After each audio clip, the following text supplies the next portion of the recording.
Job chapter 1, verse 1. There once was a man named Job who lived in the land of Uz. He was blameless, a man of complete integrity. He feared God and stayed away from evil. And if I stop there, you probably say, well, Mark, you haven't gotten to the best part of that story. You haven't talked about the amazing faith of Job and how he endured the attacks from the enemy and all the things that we think of when we think about the story of Job. But I just was thinking this morning in some prayer, starting off the day, and I felt like the Holy Spirit was just speaking to me saying, what do you want the story of your life to be read as?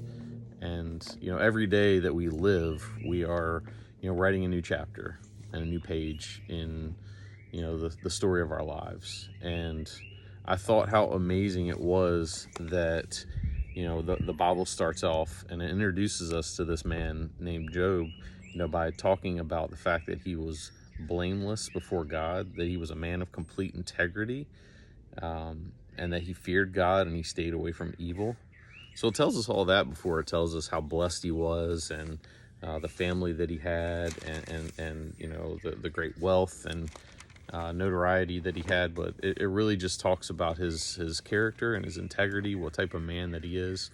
And I just thought, if they were to write about me 100 years from now, what would they say? And so I pray that you're giving that some thought as you live each day of this life, and you're not concerned with the things that often get all of our attention, and the things that we're always striving for and working toward. But when the story is written and we step out of this life into eternity, we have to give an account for the life that we lived. What will God say as we stand before him and he reads the story of our lives? So give it some thought today. I pray that you're blessed. I pray that you've had some time to get in your word today. If you have not, open it up. Start with Job chapter 1 and find out the whole story there. There's so much to unpack.